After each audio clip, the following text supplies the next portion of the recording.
la prière, c'est une arme efficace. Que la prière, c'est un instrument que Dieu nous a donné pour que dans ce monde, nous ne soyons pas désarmés. La prière, c'est la clé, c'est vrai. Mais je reprends mon thème ce matin, la prière ne peut pas tout faire. Amen. La prière ne peut pas tout faire. Et je voudrais directement vous inviter à aller dans Matthieu chapitre 14, le verset 13 à 21. Que j'invite notre sœur Marianne à lire Matthieu chapitre 14, le verset 13 à 21. Matthieu 14, verset 13 à 21.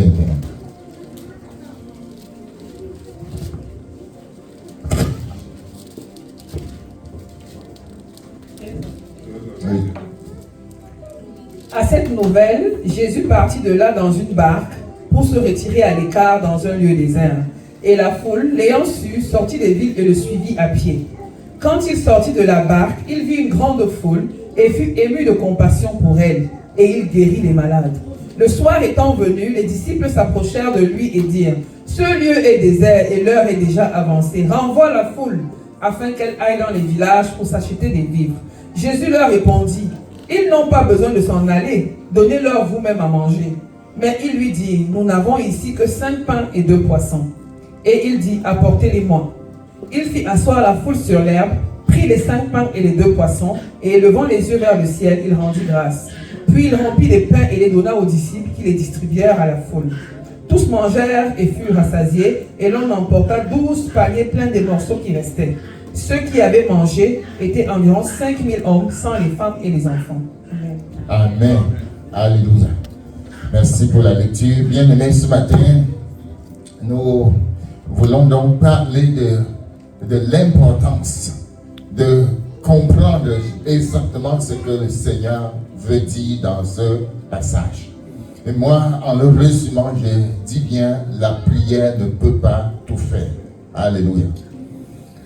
Et nous voyons à travers ce passage des actions que Jésus a posées. Et Jésus est venu sur la terre et il est venu pour accomplir une œuvre particulière. Il est venu afin que non seulement nous soyons sauvés, mais que nous soyons aussi épanouis. Malheureusement, la compréhension de certains chrétiens, c'est que Jésus est venu seulement pour une œuvre de salut spirituel. Amen. Et que Jésus ne s'intéresse pas à notre quotidien. Ce matin, si tu as reçu un tel évangile, corrige, rectifie. Amen. Jésus est venu pour un travail complet. La Bible dit ici au verset 16, Jésus leur répondit: ils n'ont pas besoin de s'en aller, donnez-leur vous-même à manger. Donc, nous voyons ici que l'approche de Jésus, c'est une approche holistique. Ça veut dire quoi, holistique? C'est-à-dire une approche globale qui prend en compte tous les aspects de la vie. Jésus était intéressé, bien sûr, par notre bien-être spirituel, mais il était aussi et davantage intéressé par notre bien-être physique. Les deux ne sont pas incompatibles. Il prêchait et amenait les âmes à Jésus, comme nous l'avons fait hier. Il sortait dans la rue, il prêchait. Et lorsque nous lisons par exemple Luc chapitre 10, nous voyons comment Jésus allait de lieu en lieu prêchant l'évangile. Il prêchait, il a appris à ses disciples à grandir, à être matures spirituellement. Allons dans Matthieu chapitre 5, où Jésus leur a montré la nécessité d'être des hommes matures. Alléluia. Matthieu chapitre 5, par exemple, le Seigneur leur montre de grandir dans la foi, d'être des hommes faits, d'être des hommes accomplis. Matthieu 5. Nous nous souvenons des béatitudes. Jésus va leur parler.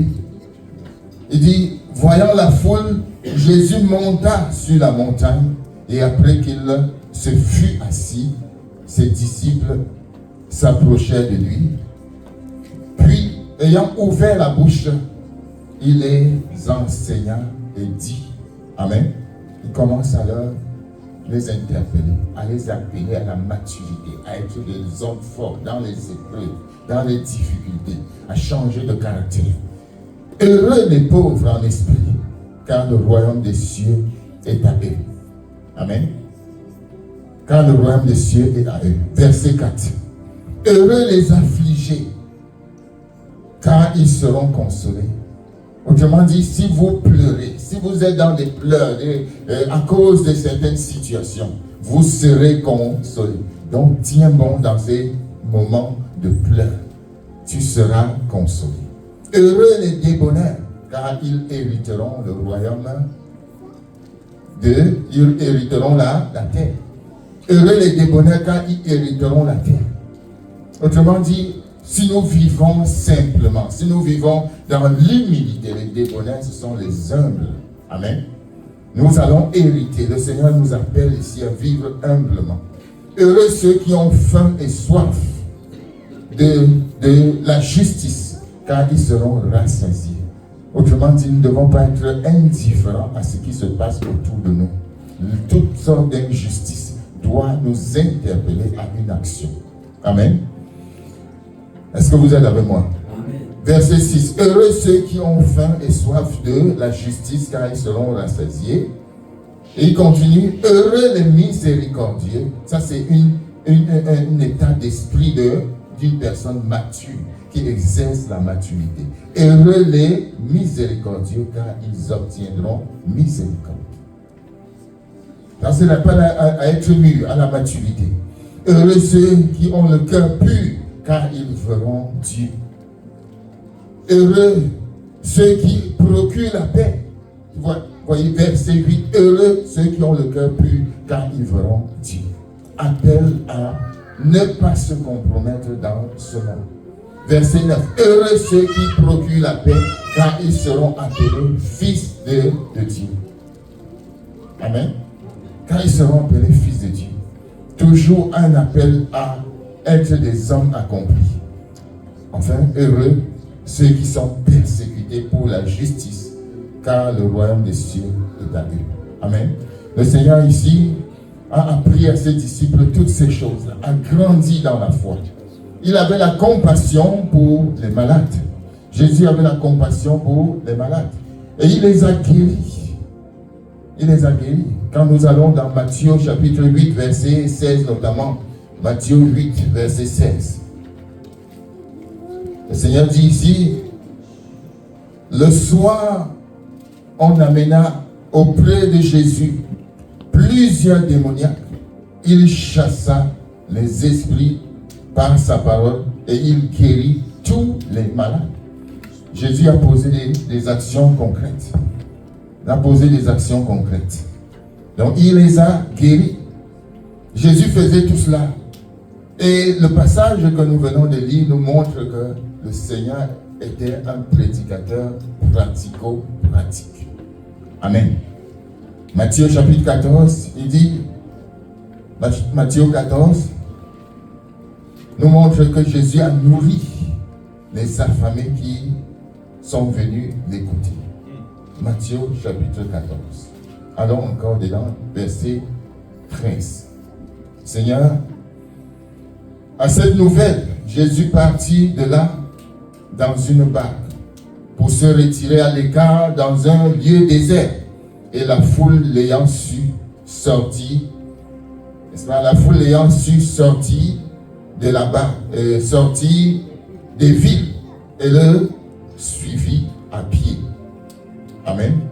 Ils étaient déterminés et le suivit à pied. Bien-aimé, le verset 14 nous dit, quand il sortit de la barque, il vit une grande foule et fut ému de compassion. Et il guérit les malades. Le Seigneur ici les voit, il est ému de compassion. Et il commence à les guérir. Quand tu vois les malades, qu'est-ce que toi tu fais? Amen. Quand nous voyons les gens qui souffrent, qu'est-ce que nous faisons? Qu'est-ce que nous disons? Est-ce que nous portons un jugement sur eux ou nous avons de la compassion? Jésus les guérit. Verset 15. Le soir étant venu, les disciples s'approchèrent de lui et dirent, ce lieu est désert et l'heure est avancée. Renvoie la foule afin qu'elle aille dans les villages pour s'acheter des vivres. Jésus répondit, ils n'ont pas besoin de s'en aller. Donnez-leur vous-même à manger. Est-ce qu'on peut reprendre ce verset ensemble? Ils n'ont pas besoin de s'en aller. Donnez-leur vous-même. Tu n'as pas repris. Allons-y. Ils n'ont pas besoin de s'en aller. Donnez-leur vous-même à manger. Bien-aimés, à travers cette intervention, nous voyons le cœur des disciples. Nous voyons le genre d'évangile ou de leur compréhension de l'évangile. Donc pour les disciples, leur évangile s'arrêtait au niveau de la prédication de la parole. Les disciples étaient venus pour accueillir la parole de Dieu et ensuite ils devaient rentrer chez eux manger. Amen. Autrement dit, ils étaient là pour s'occuper seulement de leur âme. Quant à leur ventre, ce n'était pas leur affaire. Chacun devait se débrouiller. Chacun devait se chercher. Or, ils ignoraient que certains sont arrivés là-bas parce qu'ils n'ont pas à manger et qu'ils ne sont pas venus forcément pour la parole, même s'ils ont reçu la parole. Amen.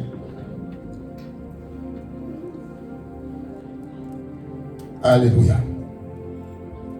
Jésus va changer leur conception. On va leur montrer que son approche est une approche holistique, une approche d'ensemble, une approche où on touche le cœur, on touche l'esprit, mais aussi on considère l'aspect physique, le bien-être de la personne.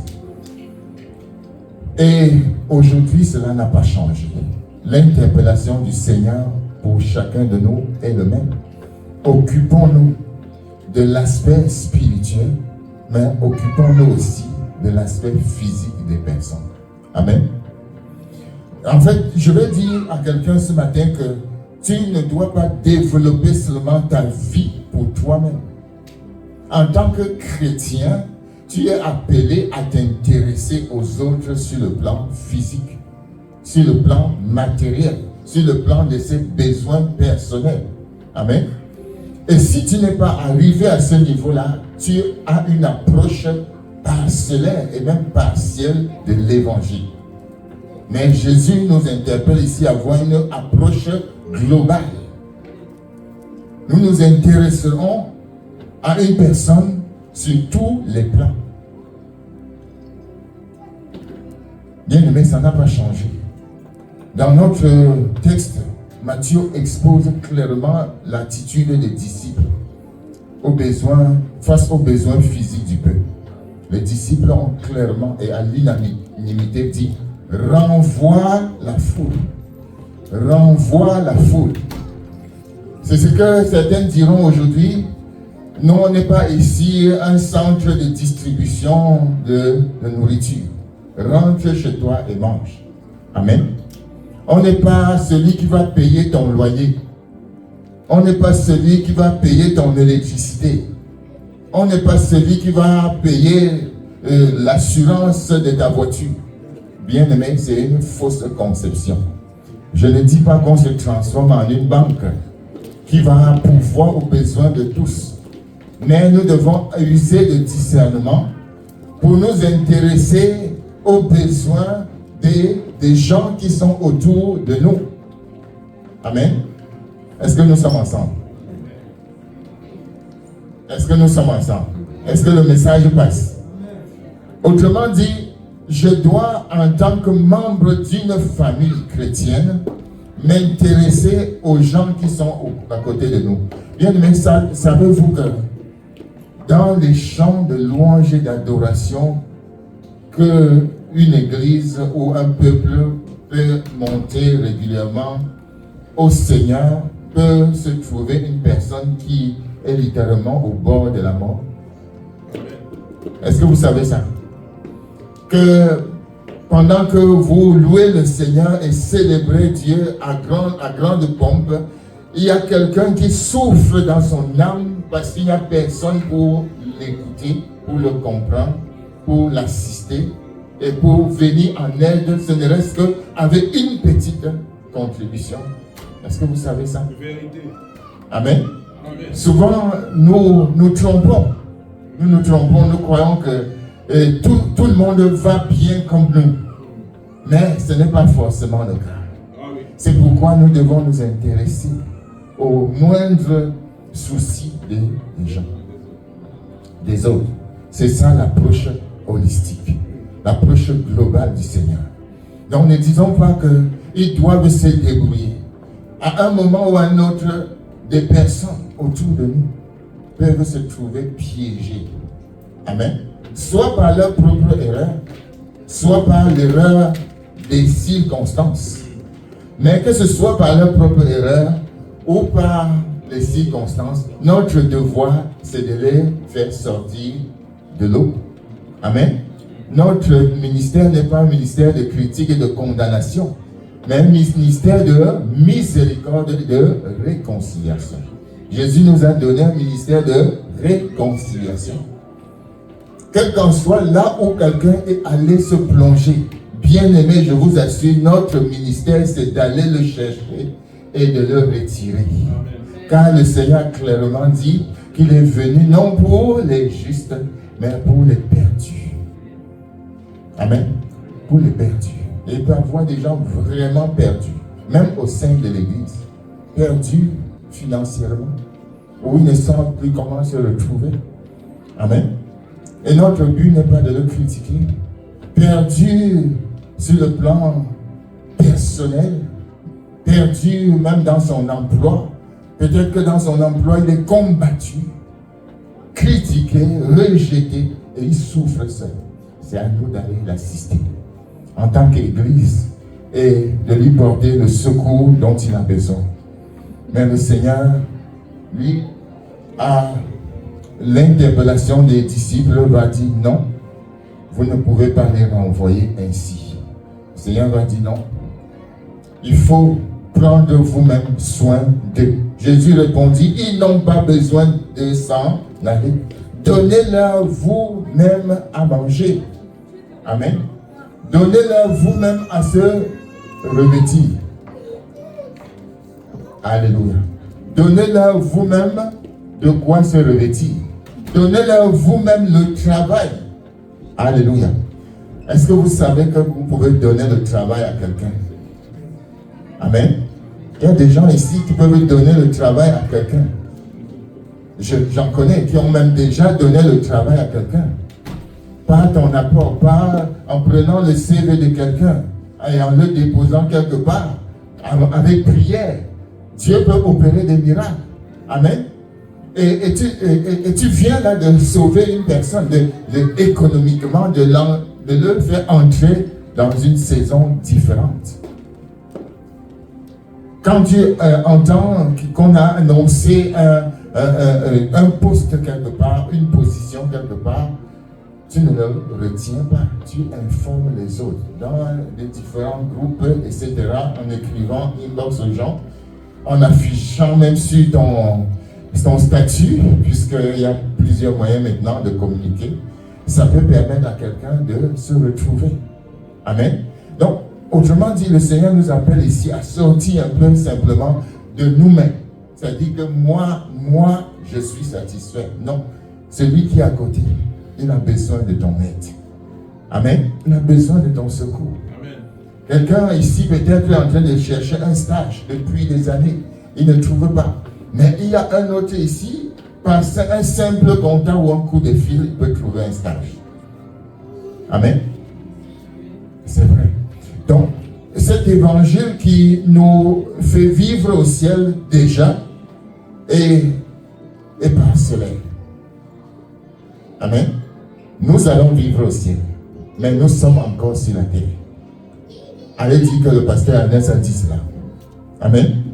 Nous allons vivre au ciel, mais nous sommes encore sur la terre. Soyons pratiques. Aidons les autres à sortir. Bien-aimés, vous avez le droit de regarder quelqu'un qui a des problèmes et de vous sacrifier pour que cette personne retrouve son état, pour que cette personne retrouve confiance en lui, pour que cette personne sorte de sa situation. Vous pouvez même vous sacrifier à votre dépens pour que quelqu'un d'autre survive. Amen. Les Amen sont petits. Amen. Les Amen sont petits. Quelqu'un dit non, c'est moi, je suis venu ici au Canada pour moi, c'est pour moi. Pour moi. Non, ce n'est pas pour toi. Alléluia. Ce n'est pas pour toi. Il y a des exemples. Je connais des gens qui ont vu des personnes en train de se débrouiller chaque matin avec un enfant pour aller à la garderie, etc. Il dit non, je vais t'acheter une voiture. Amen. Je t'achète une voiture. Ce n'est pas impossible. Il y a des gens ici qui ne croient pas à ça. Ce n'est pas impossible. Je t'achète une voiture. Tu es maman monoparentale. Quand je te vois avec tout ce que tu fais là, je ne sais pas comment tu t'en sors en hiver. Chaque matin à prendre l'autobus dans le froid, dans le vent, dans la tempête. L'épargne que je fais là, j'arrête ça. Je t'achète une voiture. Amen. Il y a des gens qui n'ont pas encore compris. C'est peut-être difficile. Mais c'est ce que le Seigneur Jésus est en train de nous dire. Que notre évangile qui s'arrête au simple bonjour, bon dimanche et à dimanche doit s'arrêter. Amen. Bon dimanche et à dimanche. Pendant ce temps, qu'est-ce qu'il a mangé? Comment est-ce qu'il vit? Est-ce qu'il traverse des difficultés? Peut-être qu'il y a des connaissances même sur le plan médical, sur le plan économique, sur le plan financier, sur le plan matrimonial, des connaissances sous azimut. Tu peux apporter ta connaissance et sortir. Savez-vous qu'une seule visite à une personne peut suffire à transporter la personne d'un point A, un point de souffrance, à un point B, un point de réjouissance? C'est possible. Il nous faut simplement sortir de cet évangile qui simplement dit prions. Beaucoup de gens disent prions pour la situation, Mais ils ne prient même pas, mais ils disent seulement prions. Il y a beaucoup de gens qui connaissent beaucoup de choses sur la prière, connaissent l'importance de la prière, ils connaissent que la prière est importante, mais ils ne prient pas. Il y a des gens qui ont lu le livre sur la prière, mais ils ne prient pas. Et après avoir prié, plusieurs personnes ne font rien quand Dieu leur a bien dit de faire quelque chose. La prière sans action est morte. Amen. Amen. Prière sans action est morte. Amen. Comme la foi sans œuvre est morte, une prière sans action est morte. Priez et n'allez pas évangéliser. Votre prière est morte. Je vous le dis ce matin. Quand tu pries, Dieu te donne l'onction, Dieu te donne la capacité, Dieu te oint. Il y a une lumière sur toi que le monde veut voir et tu stockes ça dans ton tiroir. Tu ne vas pas voir la gloire de Dieu. Mais si tu sors, si tu vas, ou bien que pendant que les autres vont, tu continues à prier, ça va faire un impact. Nous sommes dans la saison d'évangélisation et le Seigneur nous dit d'aller quand nous allons rencontrer des personnes. Peut-être qu'il va croire à l'évangile, non pas par la parole que tu as prêchée, mais parce que tu t'es intéressé à lui, dans son besoin. Amen. Dans son besoin. Et par là, il va venir à Christ. Que le Seigneur nous donne la grâce et la sagesse de considérer le tout, l'être humain dans son ensemble. Bien sûr, nous ne pouvons pas faire tout, mais nous pouvons faire ce que nous pouvons. Amen. Et le Seigneur certainement nous aidera. Le verset 17 dit, mais il lui dit, nous n'avons ici que 5 pains et 2 poissons. Et il dit, apportez-les. Amen. Apportez-les. Apportez-les.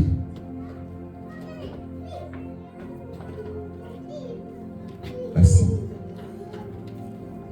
Le Seigneur te dit, tu n'es pas vide. Amen. Le Seigneur te dit que tu n'es pas vide. Je parlais avec quelqu'un dans la semaine qui disait, lui, il est intéressé à véritablement aller à l'extérieur aider les gens qui n'ont rien, seulement en leur donnant un café. Amen. Un café, un thé, quelque chose à manger, à boire chaque matin ou de temps en temps. J'ai dit, mais ça c'est une bonne initiative. Fais-le, prie, on t'encourage. Amen. Ça c'est une action. Et il dit, apporte ce que tu as. Et ce matin, le Seigneur te dit, apporte ce que tu as. Apporte. Quand Dieu multiplie ce que tu lui donnes. Si tu donnes 5 pains et 2 poissons, Dieu est capable de nourrir 4000 personnes avec cela. Amen. Amen. Les Amen sont rares ce matin. Je ne sais pas pourquoi. Vous n'êtes pas obligé d'être d'accord avec moi. Mais soyons d'accord avec la parole de Dieu. Si c'est la parole que je prêche, soyons d'accord.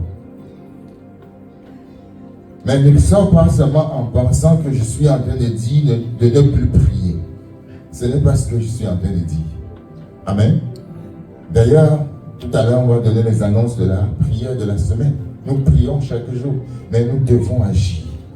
Nous devons sortir de la léthargie. Nous devons sortir de la prière sans action.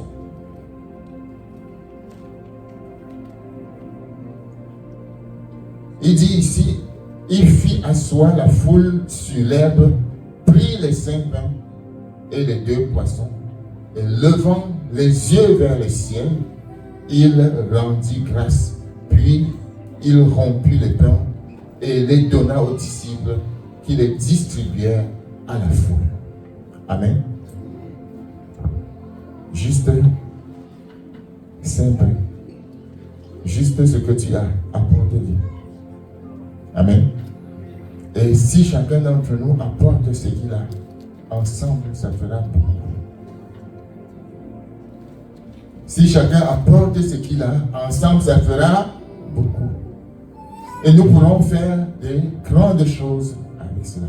Nous pourrons nourrir des gens, aider les gens à aller à l'école, aider les gens à se soigner, aider les gens les orphelins, les gens qui sont délaissés dans la rue. Il y a tellement de besoins dans le monde. Mais il faut que tu apportes d'abord. Ne retiens pas ce que tu as. Apporte tes 5 pains et tes 2 poissons. Autrement dit, apporte ce que tu as. La Bible dit au verset 20, tous mangeaient et furent rassasiés. Bien-aimé, ce que Dieu bénit rassasie. Ce que tu apportes sous la bénédiction de Dieu va rassasier. Autrement dit, ce que tu apportes avec joie, sans tristesse ni contrainte, va bénir. Amen. Et il dit, ceux qui avaient mangé étaient environ 5000 hommes, sans les femmes et les hommes. Or, nous savons que statistiquement parlant, les hommes, les femmes sont toujours les plus nombreuses.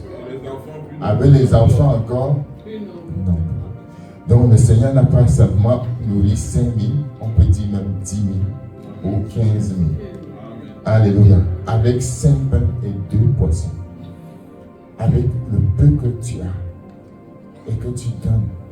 Notre frère parlait tout à l'heure de dîmes et des offrandes. Je regarde chacun dans les yeux ici. Tu ne donnes pas ta dîme, tu ne donnes pas tes offrandes. Tu attends que les autres donnent. Amen. Et tu t'attends que la manne vienne du ciel. Tu t'attends que ces lieux soient payés par quelques personnes. Tu t'attends que l'œuvre de missionnaire soit faite par quelques-uns. Tu t'attends que ces lieux soient arrangés par un miracle. Tu t'attends à quelque chose. Amen. Je parle à quelqu'un ce matin. Il y a une minorité ici. Vous êtes bénis. Qui régulièrement donne pour que l'Église continue sa mission. Il y a une autre partie de l'Assemblée qui, je ne sais pas, décide ou s'engage à ne pas donner, n'est-ce pas? Mais personne n'est obligé. Mais simplement la vérité, c'est que Jésus dit, vous ne pouvez pas simplement dire Seigneur, Seigneur, si vous ne faites pas la volonté. Vous voyez, vous connaissez le passage. Ce n'est pas ceux qui disent Seigneur, Seigneur, mais celui qui fait la volonté de mon Père. Et la volonté du Père se trouve à tous les niveaux. Amen. La volonté du Père, c'est que nous sortions pour évangéliser. La volonté du Père, c'est que nous sortions pour parler de lui aux autres. La volonté du Père, c'est que nous prions. La volonté de Dieu, c'est que nous donnions. Et que nous donnions selon sa parole. Amen. Et l'œuvre va avancer. Ce matin, j'ai eu une rencontre avec l'église au Cameroun, tous les responsables, et ils disaient qu'ils sont à une période charnière. Ils vont bientôt, en novembre, célébrer le 5e anniversaire de leur existence. Ils me parlaient un peu des statistiques, ils sont en train de croître. Amen. Ils sont en train de croître et ils ont des besoins énormes. Beaucoup de jeunes au milieu beaucoup de jeunes. Et beaucoup de personnes, ils ont beaucoup de volonté, mais leur pouvoir économique est très faible. La situation du pays étant vraiment, pour ceux qui viennent du Cameroun, ça. Amen. Mais ils sont déterminés. Est-ce que nous, on peut faire quelque chose pour eux? Bien sûr, on peut prier, mais on peut continuer à les soutenir. Et chacun peut simplement apporter ses 5 pains et ses 2 poissons. Et nous serons capables de les soutenir, de continuer à les porter. Bien sûr, on peut dire, après 5 ans, ils devraient être capables de se prendre en charge. D'ailleurs, je leur ai dit ça ce matin. Après 5 ans, vous devez être capable de vous prendre en charge. Mais le contexte n'est pas le même. Il y a des gens qui peuvent travailler. Il y a des gens qui ont beaucoup de projets, mais leur pouvoir économique est faible. Le Seigneur nous appelle à avoir un évangile holistique, global, une approche différente. Pas une approche qui fuit mais la réalité, une approche différente. Chacun peut faire quelque chose pour la gloire de Dieu. Donc la prière seule ne suffit pas. Amen. Il faut poser des actes concrets. Est-ce qu'on peut prier ensemble?